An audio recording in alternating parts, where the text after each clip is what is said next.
ప్రాణపేక్షం అంఘ్రిత్వజన్నిగమశాఖిశిఖా ప్రమాళం ఐరంవమంబురుహడంబరు చౌర్యనిఘ్నం విఘ్నాద్రిభేదశతధారధురంధరం యం బ్రహ్మా వరుణేంద్రరుద్రమరుతస్తుంబంతి దివ్యైస్తవైః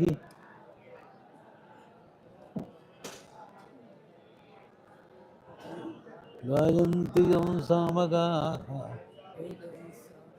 ధ్యానావస్థితతద్గతేన మనసా పశ్యంతి యం యోగినః విశాంతన్న విదుఃసురాసురపదం దేవాయ తస్మై నమః.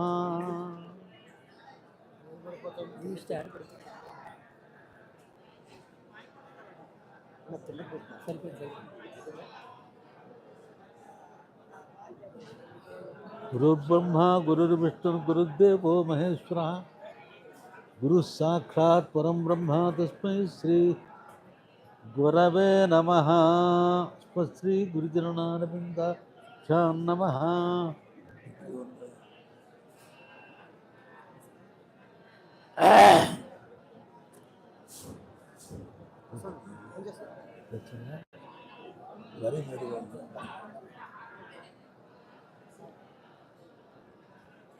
పరమేశ్వర పాదారవింద భక్తులారా,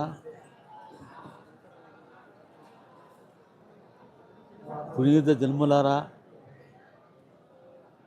పరమ పవిత్రమైనటువంటి ఈ అయోధ్యానగరంలో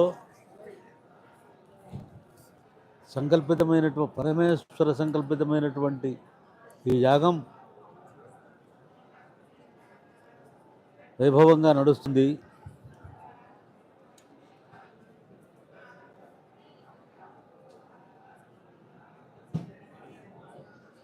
ఈ యాగ సందర్భంగా ప్రవచనం అనేటువంటి సాయంకాలం పూట ఏర్పాటు కావింపబడ్డది. దానిలో ఉపాసనా మార్గాన్ని గూర్చినటువంటి విషయాలు ప్రస్తావింపబడుతున్నాయి. ఉపాసన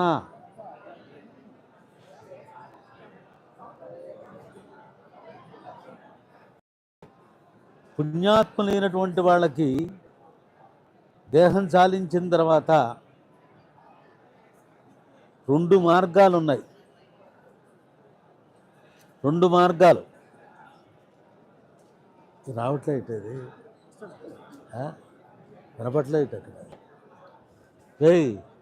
వాళ్ళు ఎవరా మైక్ వాళ్ళు పిలవరా?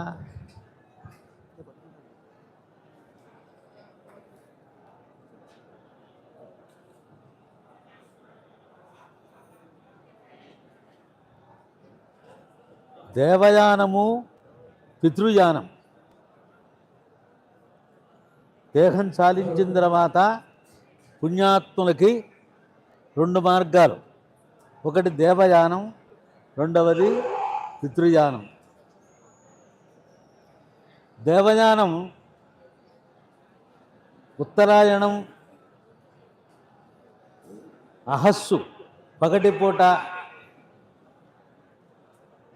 దేహం చాలించినటువంటి వాళ్ళు దేవయానం ద్వారా పెడతారు. పితృయానం దక్షిణాయనము, కృష్ణపక్షము, రాత్రి. దేహం చాలించినటువంటి వాళ్ళు పితృయానం ద్వారా పెడతారు. యానం అంటే మార్గం అన్నమాట. ద్వే శృతి అసురుణవం. శృతి అంటే మార్గములు, 2 మార్గములు. దేవయాన పితృయాన మార్గములు. భగవద్గీతలో ఈ మంత్రాన్నే వ్యాఖ్యానం చేశారు.